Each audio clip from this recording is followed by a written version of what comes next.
Dated my girlfriend for 8 months, and she never let me inside her apartment until I finally got in and discovered she had been hiding a massive secret about her living situation that changed everything. The Black Cat. I, 28M, have been dating Lucy, 26F, for about 8 months now. And in all that time, I have never once been inside her apartment, not even to use the bathroom or grab something she forgot. Let me give you some background because I know this sounds weird without context. We met through a mutual friend's birthday party last spring. Lucy works as a veterinary technician at a clinic about 20 minutes from downtown, and I'm a graphic designer who works mostly remote but goes into the office twice a week. We hit it off immediately. She's funny, smart, loves hiking, and we have this easy conversation flow that I've never really had with anyone else. For the first couple months, we mostly met at neutral locations. Coffee shops, restaurants, the park, museums, that kind of thing, which was normal. I mean, who brings someone to their place on the first few dates? But then we started getting more serious, spending weekends together, and that's when I noticed the pattern. Every single time we hang out, it's either at my place or somewhere public. My apartment is nothing special. A one-bedroom about 15 minutes from downtown. Pretty standard furniture, maybe a bit messy, but not gross or anything. Lucy seems comfortable there. She's left clothes, keeps a toothbrush in my bathroom, even has her favorite coffee in my kitchen. She'll come over Friday after work and stay through Sunday evenings sometimes. But when I suggest going to her place, there's always a reason why we can't. The first few times, it seemed legitimate. Her roommate was having people over. She was doing deep cleaning. Her building's water was getting shut off for maintenance. Normal stuff that happens when you live somewhere. But then it became a pattern. Every time I'd suggest watching a movie at her place instead of mine, or offer to pick her up for a date, she'd redirect. Let's just meet at the restaurant.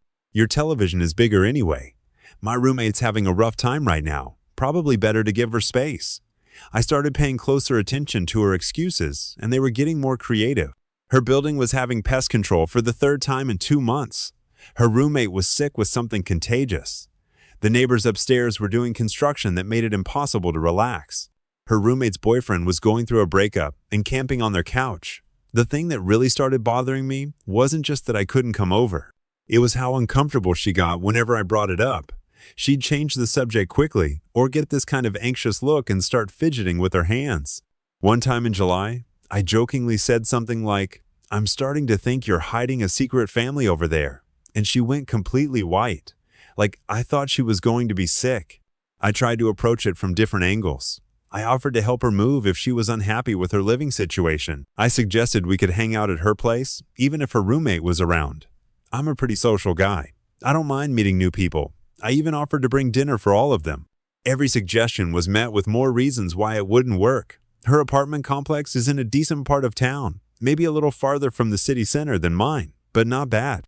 I've driven through the neighborhood a few times, not stalking, just happened to be in the area for work stuff, and it looks fine. Normal apartment buildings. Nothing that would explain why she's so secretive about it. The situation came to a head 2 weeks ago. We've been talking about taking a weekend trip together, maybe going up to the mountains for some hiking and staying in a cabin.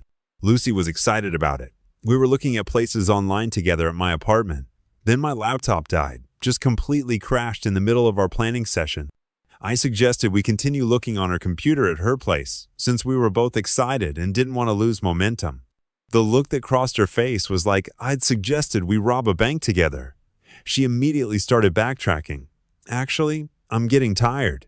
We can look tomorrow. My computer is really slow anyway." It wasn't even that late, maybe 8:30 on a Saturday evening. We've been having a great day together, cooking dinner, watching some Netflix, planning this trip we were both excited about. The mood completely shifted. She started gathering her things like she was in a hurry to leave. I asked her directly, "Lucy, is there a reason you don't want me to see your apartment?" She got defensive immediately, said I was being paranoid and possessive, that she didn't understand why I was so obsessed with seeing her place when we spend plenty of time together, that it felt like I didn't trust her. But here's the thing, I do trust her. I don't think she's cheating or hiding some other relationship. I'm not worried about finding evidence of other guys or anything like that. It's just that after 8 months together, the secrecy itself has become this weird elephant in the room. Normal couples see each other's living spaces. They meet each other's roommates. They have the option to hang out at either person's place, depending on what's convenient. I feel like there's this whole part of her life that I'm completely shut out of. She knows my neighbors, has met my friends who live in my building, knows which coffee shop I walk to in the morning. I know nothing about her daily environment, except that she apparently has a roommate with a very dramatic social life. After our argument 2 weeks ago, things have been tense. We still see each other, but there's this underlying tension that wasn't there before. She seems nervous that I'm going to bring it up again, and I'm walking on eggshells, trying not to seem like I'm pushing too hard, while also feeling frustrated that this is even an issue. I'm starting to wonder if I'm being unreasonable. Maybe some people are just more private about their living space. Maybe she had a bad experience with the previous boyfriend being judgmental about her apartment. But 8 months seems like a long time to maintain this level of secrecy with someone you're supposedly serious about. Am I the 4? Being frustrated about this? Edit to add, a few people are asking about her lease or living situation details. She's mentioned that she and her roommates have been living together for a few years and that they get along well. She's never said anything about lease restrictions on guests or anything like that. Her building allows pets. She's mentioned wanting to get a cat someday and seems pretty standard for rental apartments in our city. Comment 1, NTA. 8 months is definitely long enough to expect some level of transparency about basic living situations. The fact that she gets so anxious and defensive when you bring it up suggests there's something specific she's worried about you discovering.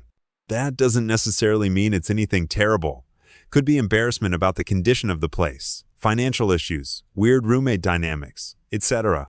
But you're not wrong to want to understand why this is such a big deal to her. Ops reply, that's kind of what I was thinking. I've tried to make it clear that I'm not judging her for whatever the situation is. But the secrecy itself is becoming a problem. Like if her apartment is messy, or if she's struggling financially, I want to be supportive, not judgmental. But I can't be supportive if I don't know what's going on. Comment 2. Have you tried having a serious conversation about this outside of moments when you're asking to come over? Like sitting down when you're both relaxed and explaining that the secrecy is affecting your trust in the relationship. She might not realize how much this is bothering you.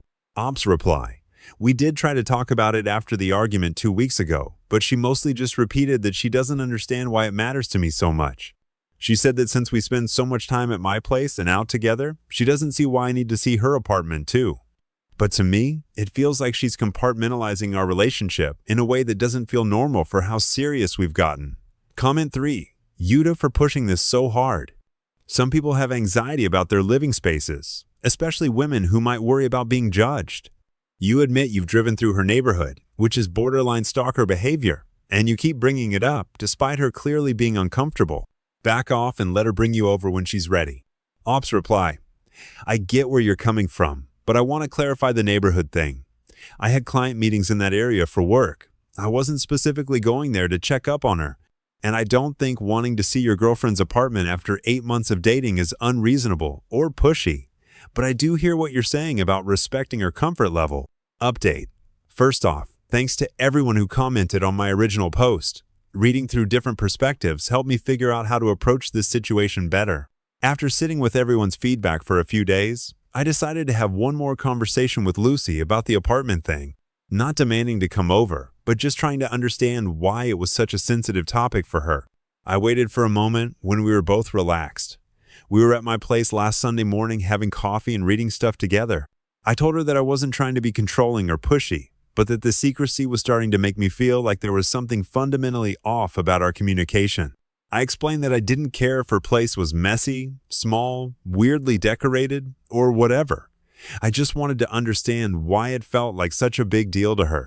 She was quiet for a long time after I said that. Then she kind of laughed, but not in a happy way.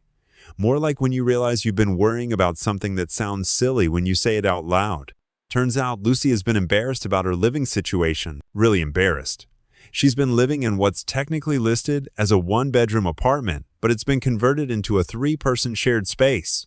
She and 2 roommates are essentially living in a studio configuration with thin divider walls that don't go all the way to the ceiling.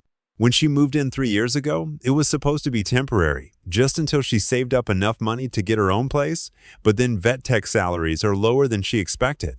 Plus, she had some unexpected medical bills a couple years ago.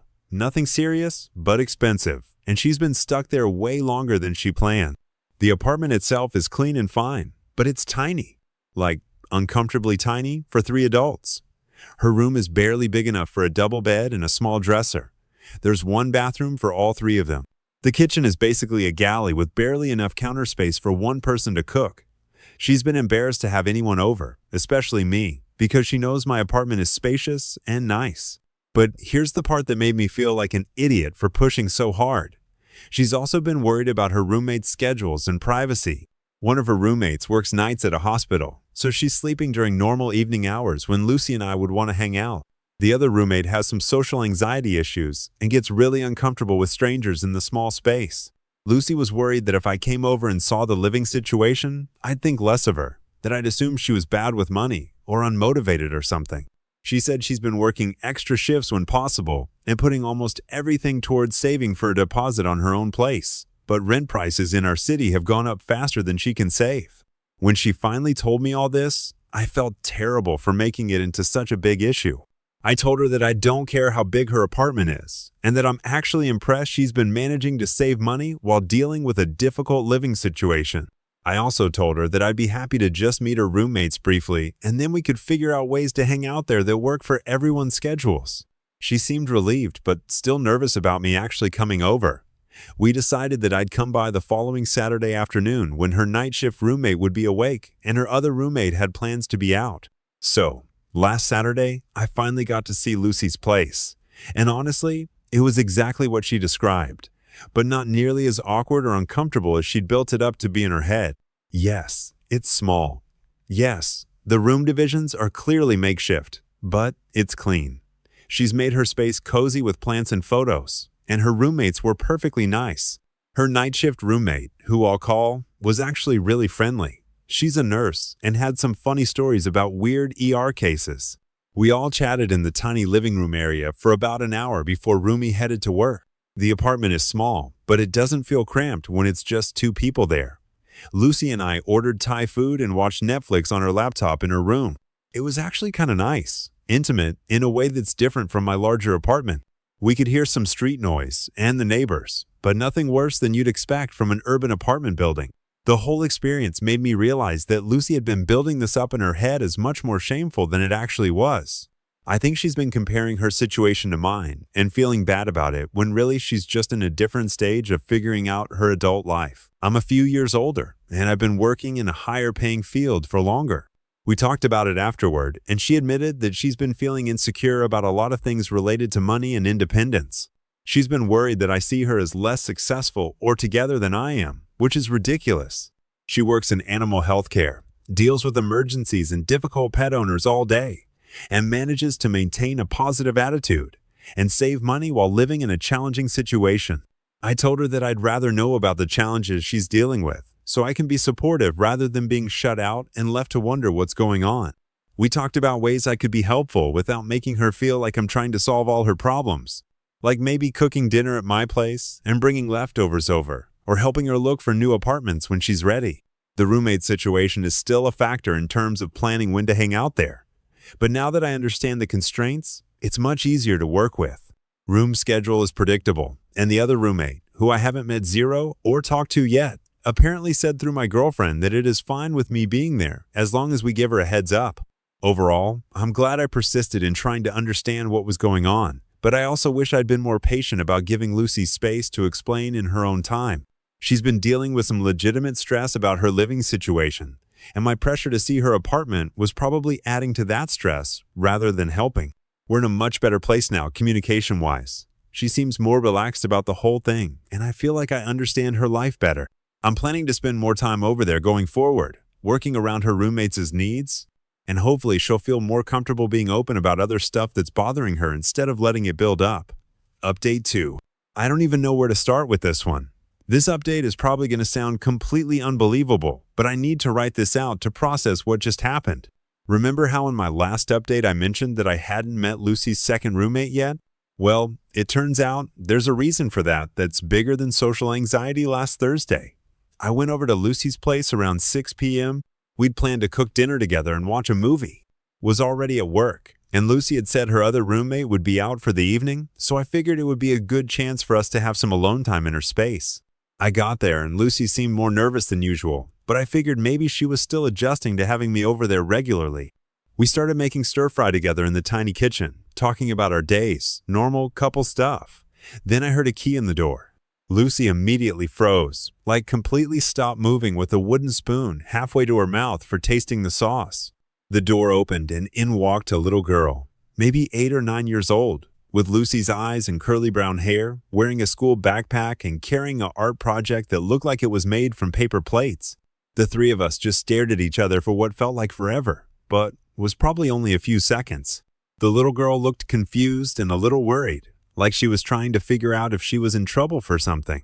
Lucy's face went through about 5 different expressions before she managed to say, "Lily, this is my friend. Lily, this is boyfriend." I'm standing there holding a spatula, trying to process what I'm seeing. And this kid, Lily, says, "Hi, are you having dinner?" I'm hungry. Our neighbor made fish sticks, but I don't like fish sticks. Turns out Lily is Lucy's daughter. Lucy is a single mom, and this whole time when she's been talking about her roommate, she's been talking about her 8-year-old daughter.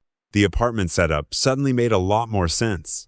The makeshift room divisions weren't for 3 adults. They were set up so that Lily could have her own space, and Lucy could have some privacy. The reason Lucy was always worried about noise and scheduling and having people over wasn't just about adult roommate dynamics. She was trying to maintain some kind of normal routine for her kid. After we all got through the initial shock, Lucy sent Lily to wash her hands and get started on homework. Then Lucy and I had to have a very awkward conversation in her tiny kitchen while trying to finish making dinner. She was crying and apologizing and trying to explain everything at once.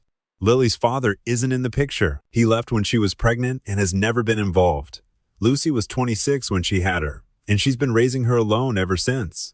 She hasn't told any of the guys she's dated about Lily, not because she's ashamed of her daughter, but because she's had bad experiences with men who seemed great until they found out she had a kid and then suddenly became unavailable or started treating her differently. Lucy said she was planning to tell me eventually, but she wanted to be sure about our relationship first. She didn't want to introduce Lily to someone who might not stick around, and she didn't want to deal with another guy who would lose interest once he found out she came with baggage. I asked her about all the stories about the roommate having a boyfriend over, or being sick, or having social anxiety. She said some of it was about who is a real roommate and does help with childcare sometimes, but a lot of it was about managing Lily's schedule and trying to maintain some boundaries between her dating life and her mom life. The roommate's boyfriend camping on the couch was actually Lucy's brother staying over to watch Lily when Lucy was working extra shifts. The construction noise was Lily having friends over for a birthday party. The contagious illness was when Lily had strep throat and Lucy couldn't leave her alone. I spent the rest of the evening having dinner with Lucy and Lily, helping with some math homework, which was actually kind of fun, and trying to wrap my head around this massive piece of information that I'd been missing. Lily is a cool kid. She's funny and chatty and clearly smart. She told me about her art project, something involving the solar system, and asked if I knew how to play any good phone games. She didn't seem fazed by having a stranger at dinner. Apparently, Lucy occasionally has friends over, just not romantic partners. But I'll be honest, I'm struggling with how to feel about this. Not about Lily existing, but about the fact that Lucy kept this from me for 8 months.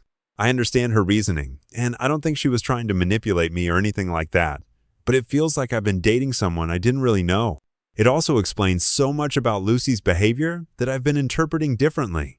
Why she was always available to hang out at my place, but had complicated scheduling for her own place.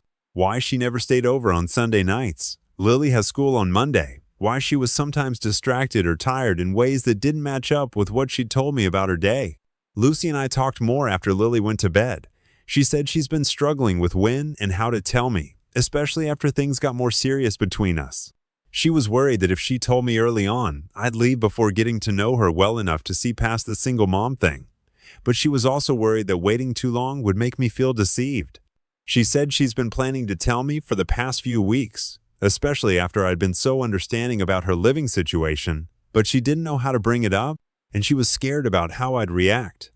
I ended up staying the night, sleeping on the couch, and had breakfast with both of them the next morning. Lily showed me her collection of rocks she's found around the neighborhood and explained why some of them are definitely magic. Lucy seemed hopeful that I wasn't freaking out or running away, but I did need some space to think. I told Lucy I needed a few days to process everything and that we should talk again over the weekend. I'm still figuring out how I feel about all of this. The practical questions alone are overwhelming. If Lucy and I continue dating seriously, what would that mean for my relationship with Lily? I've never dated someone with kids before. I don't know anything about being involved in a child's life, even peripherally. And then there's the trust issue. I get why Lucy felt like she had to keep this secret, but it's hard to know that someone you care about has been managing such a huge part of their life without you knowing about it. I'm supposed to talk to Lucy tomorrow evening. I'm not sure what I'm going to say. Comment 1. WTF? A secret kid for 8 months? Bro, that's not just privacy. That's straight up lying about who she is. I get being cautious, but this is insane. What happens when you find out she's actually married to Lao? Run.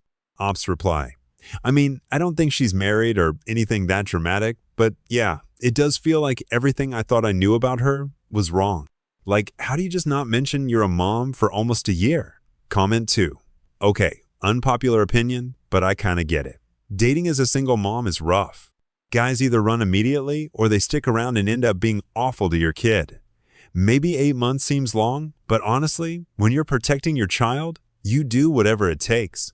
She probably wanted to make sure you weren't going to be a dick before involving her daughter. Ops reply. That's fair, and I'm trying to see it from her side, but it still feels like she didn't trust me at all. Like, what if I'm great with kids? What if I would have been understanding? She never gave me the chance to prove myself either way. Comment 3. Wait, how did you not figure this out sooner? Kids are loud and needy and always interrupting things. No way. She kept this up for 8 months without major slip-ups. Either you're really oblivious or this story is fake. Ops reply. Trust me, I've been going through every interaction trying to figure out what I missed. She was really good at covering. Always had explanations for weird texts or why she couldn't do certain things. I guess when you trust someone, you don't question their excuses as much as you should. Final update. Thanks to everyone who commented on my previous updates. Reading different perspectives helped me think through this situation more clearly. I talked to Lucy last weekend, like we'd planned. I'd spent the few days in between, really thinking about what mattered to me and what I wanted from this relationship.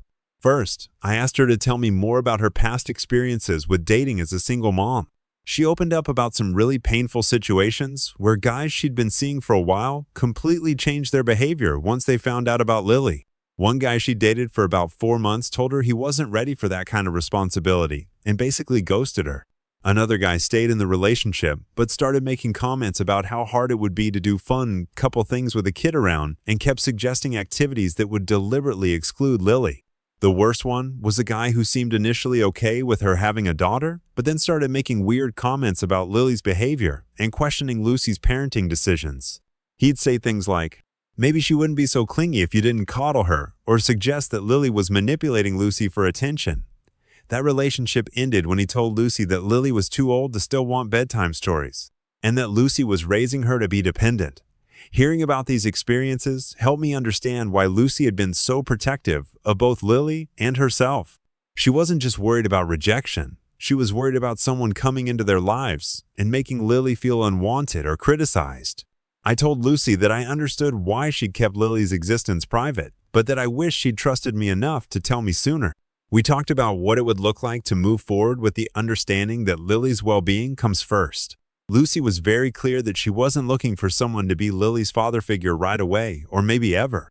She's been doing fine as a single parent, and she doesn't need someone to come in and take over or fix anything. But she also doesn't want to date someone who sees Lily as an obstacle or inconvenience. We decided to take things slower and see how everyone feels about spending time together. No pressure, no big declarations about the future. Just seeing if we all get along and if this feels natural. Over the past month, I've been spending more time at Lucy's place, and Lily has been part of that. She's gotten used to me being around, and I've been surprised by how much I enjoy hanging out with her. Last weekend, we all went to the Science Museum together. Lily is obsessed with dinosaurs right now, so she spent about an hour explaining different types of theropods to me, while Lucy laughed at my attempts to pronounce their names correctly. It felt surprisingly normal and fun. Lily is hilarious and smart, and she's made me think about things in ways I wouldn't have otherwise. Plus, seeing Lucy as a parent has shown me sides of her personality that I find really attractive. She's patient and creative and handles stress in ways that make me respect her even more. Lucy has been more relaxed and open about other things, too. She's told me more about her work stress, her financial goals, her worries about Lily starting middle school in a few years. It feels like we're finally operating as full partners, instead of me only getting access to the parts of her life that were easy to share. I'm not going to pretend this is all simple or that I have everything figured out. Dating someone with a kid is complicated, and there are conversations we still need to have about boundaries and expectations. But I'm glad Lucy finally trusted me enough to let me into this part of her world, and I'm glad I stuck around long enough to understand what was really going on. Lily asked me last week if I was Lucy's boyfriend now, and I told her that was something her mom and I were still figuring out together. She said, "Okay, but if you are, you should know that Mom really likes the coffee you bring over, so you should keep doing that." Smart kid.